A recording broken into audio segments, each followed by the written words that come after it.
She used to light up when you walked in. Now, she barely looks up from her phone. You plan the dates. You send the good mornings. You hold the emotional weight. You think you're doing everything right. You never raise your voice. You never forget her birthday. You never make her feel insecure. You are by all definitions safe. And yet, something is off. The spark is gone. The respect is fading. And you can feel it. She used to reach for you. Now you're chasing breadcrumbs. She used to ask for your opinion. Now she barely hears you speak. You're not losing her because you're a bad man.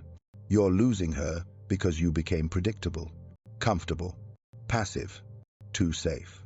She knows exactly what you'll say, how you'll react, how far she can push before you fold.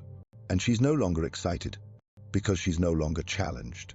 See, the wound isn't that she left. The wound is why she did. Because you were stable, but not sovereign, kind, but not commanding, present, but never mysterious. You were there, always, without question, without tension, without edge. But the truth is, no one respects a man who never needs to be respected. No one desires a man who erases his instincts just to stay liked. You softened every response. You tolerated every mood. You made her comfort your compass. And she followed you, until she realized you were following her. Let that sink in. She didn't lose attraction because you stopped trying. She lost respect because you never stopped trying. Trying to be perfect. Trying to always be there. Trying to never upset her. But here's what they never tell you. Respect doesn't come from safety. It comes from presence. And presence requires risk. When you remove every edge of yourself to keep someone happy, you also remove the very parts that made you magnetic. And, slowly, she stops looking at you like a man and starts seeing you as a utility. Reliable, predictable, forgettable. That's the wound, the ache, the quiet death of polarity. Not because you were bad, but because you were too safe.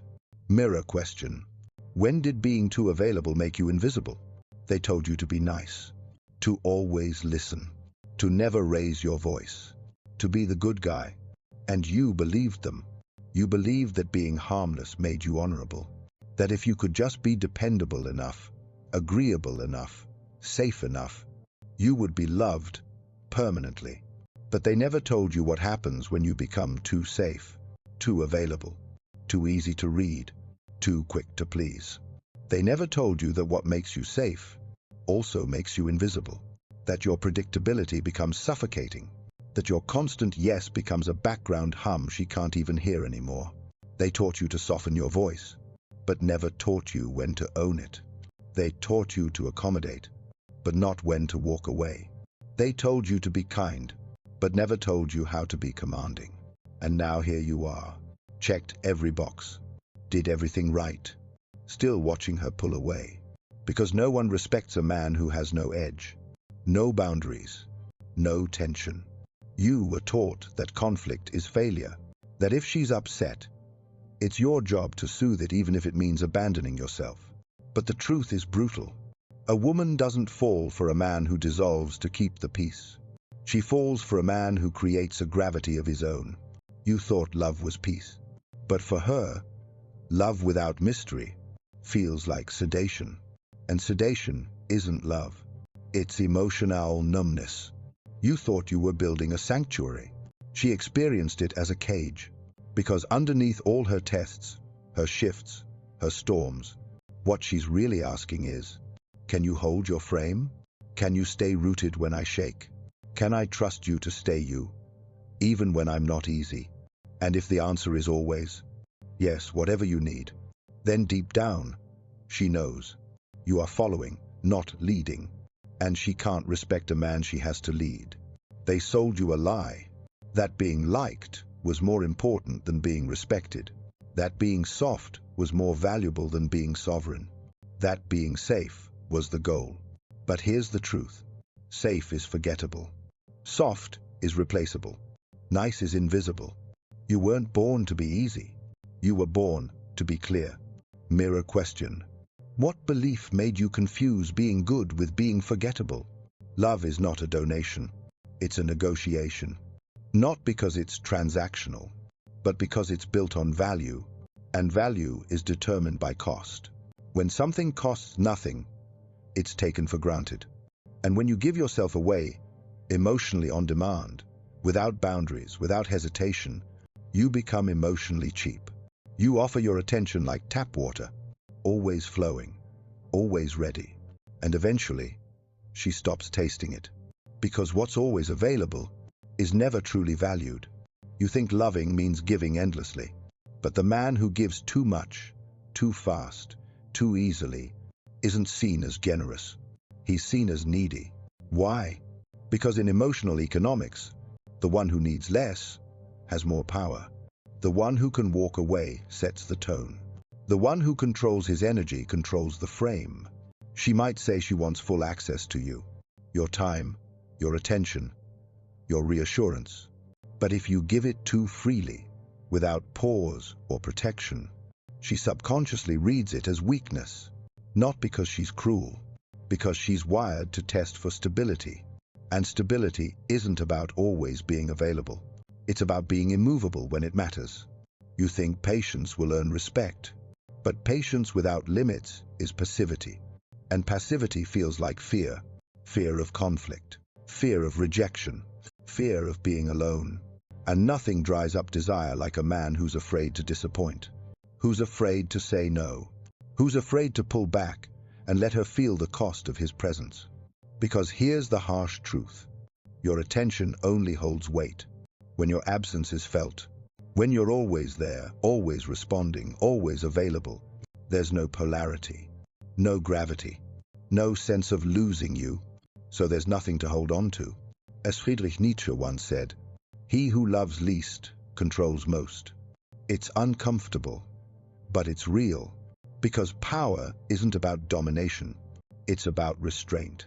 The quiet, disciplined act of not giving everything even when you want to. You don't win respect by flooding her with your energy. You win it by curating it, by making it mean something. Because in emotional economics, if your presence costs her nothing, it's worth exactly that. Mirror question. Where in your life have you mistaken emotional availability for strength? You thought being nice was enough. You thought consistency meant loyalty, that softness equaled safety, and that safety would make her stay. But here's what you learned. The nice guy doesn't win. Ephadis. At first, she adored your presence. She admired your kindness. She said things like, "You're different. You're everything I've been looking for." And so, you doubled down. You showed up more. You made sure she never felt insecure. You played it safe, too safe. Until one day, your texts got shorter replies. Your efforts were met with silence, and her interest started drifting toward the man who wasn't always available. The man who didn't explain himself. The man who had edge. You kept asking, "What did I do wrong?" But you didn't do anything wrong. You just stopped being a challenge. You became predictable. And predictability is the death of polarity. You made her feel secure, but not excited. Loved, but not thrilled. Protected, but never drawn to you. Why? Because she stopped feeling your depth. Not because it wasn't there, but because you never made her earn it. You thought love meant full access, unfiltered, unlimited, unquestioned, but without boundaries. Your love became routine, and routine becomes background noise. That's the collapse. The slow descent from magnetism into maintenance, from "I can't stop thinking about him" to "he'll always be there." You didn't become unattractive. You became inevitable. And nothing kills desire faster than inevitability. She doesn't stop respecting you because you were kind. She stops respecting you because your kindness became strategy, a way to be liked, a mask to avoid conflict, a soft answer to every sharp moment, until she realized you wouldn't push back. You weren't leading. You were orbiting around her moods, her choices, her chaos. And deep down, she knew You were not a man she had to calibrate to. You were a man who always calibrated to her. And in that realization, she lost respect. Not because she's ungrateful, but because you abandoned the very thing that made you attractive in the first place. Your gravity. Mirror question. When did you first notice her energy change? And what did you shrink to keep her comfort intact? It didn't happen with rage. It didn't happen with tears. It happened quietly. One morning, you woke up and didn't feel the need to explain anymore. You didn't send the long message. You didn't double text. You didn't ask her where the energy went. You already knew, not because she told you, but because your body did. That sinking feeling, the subtle panic, every time you gave more and got less. The way you'd wait for her to match your depth, and she never did. You stopped trying to fix it. You stopped performing. You stopped leaking your worth through constant validation. And in that stillness, something shifted. Not in here, in you. You started listening not to her words, but to her patterns. You noticed how the more you chased, the more she withdrew. How the more you gave, the more entitled she became. How the more you proved yourself, the less she respected you. And for the first time, you didn't respond with more giving. You responded with distance. Not to manipulate, not to punish, but because you finally saw the truth. If you have to earn basic respect, you're already bankrupt. You unplugged. You stopped filling the silence. You stopped fighting for connection with someone who made you feel replaceable. And that silence? It wasn't empty. It was full of your reclaimed dignity, of your forgotten center, of your long-lost gravity. You realized you don't need her to choose you. You need to choose you. Not the soft, shape-shifting version, but the rooted, unapologetic version. The man who can sit with discomfort, who doesn't beg to be heard, who doesn't fear being misunderstood. Because, as Epictetus wrote, we cannot choose our external circumstances, but we can always choose how we respond. And you chose stillness. You chose sovereignty. You didn't ghost her. You just stopped explaining yourself to someone who had already decided to stop listening. And that shift was seismic, because now she feels the silence, the absence of pursuit, the terrifying awareness that you're no longer waiting. You're watching. You're evaluating. You're reclaiming energy like a king returning to his throne. And she senses it, not in what you say, but in what you no longer need to say. Because the most stoic men aren't emotionless. They're disciplined. They feel deeply and give selectively. You're no longer accessible just because she's curious. You're no longer present just because she reaches out. You're no longer keeping the door open for someone who only knocks when it's convenient. You are no longer waiting to be respected. You're requiring it by who you are, not by what you demand. That is the stoic shift. The beginning of a man becoming untouchable not by avoiding pain, but by no longer fearing it. Mirror question. What changed when you stopped performing and started observing? They'll say you've changed. That you're distant now, colder, harder, unreachable. But what they don't see is that this silence, this calm, detached presence, is not a wall. It's a gate. And not everyone gets to walk through it anymore. Because you're not cold. You're clear. Clear about what you feel. Clear about what you'll tolerate. Clear about who earns your softness and who doesn't. This isn't revenge. This is restraint. This is what it looks like when a man finally understands. Being emotionally available to everyone is a form of self-betrayal. You used to over-explain. Now you protect your energy. You used to chase closure. Now you close the door yourself. You used to try to fix the emotional gaps. Now you observe who's willing to meet you halfway. That's not cruelty. That's discipline. You're no longer interested in proving your love. You're more interested in protecting your peace. Because peace isn't found in giving endlessly. It's found in giving deliberately. You've detached. Not because you don't feel, but because you no longer leak. And suddenly, everything changes. You're not triggered by her silence anymore. You're not moved by her mood swings. You're not addicted to the highs and lows of inconsistent affection. You've stepped outside the game. And now, you see clearly. The man who can withhold his emotional response, not out of fear, but out of principle, is the man who becomes untouchable. Untouchable not because he's numb, but because he's rooted. As Krishnamurti once said, "It is no measure of health to be well adjusted to a profoundly sick society."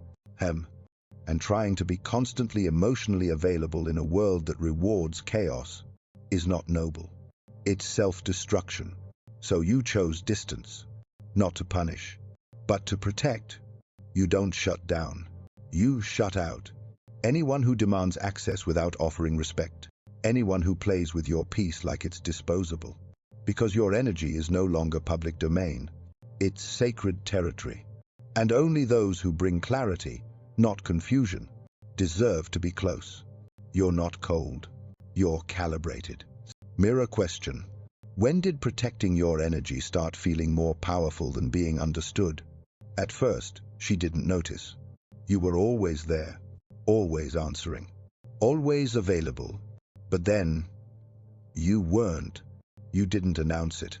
You didn't make a scene. You just stopped showing up to places where your presence felt like background noise. You stopped chasing, stopped correcting, stopped proving. And now, she feels it. Not in the silence itself, but in what the silence exposes. Her control? Gone. Her grip? Weakening. Her power? Diminishing because it was never hers. It was borrowed from your constant availability, and without it, the equilibrium shifts. Suddenly, she's unsure. Unsure why your texts aren't immediate, why your tone is unreadable, why your eyes don't seek approval anymore. You've become still, unpredictable. And that is terrifying, because emotional coldness, when it's rooted in clarity, forces people to confront their own behavior. When you no longer react, they're left with their own echo, and most can't stand it.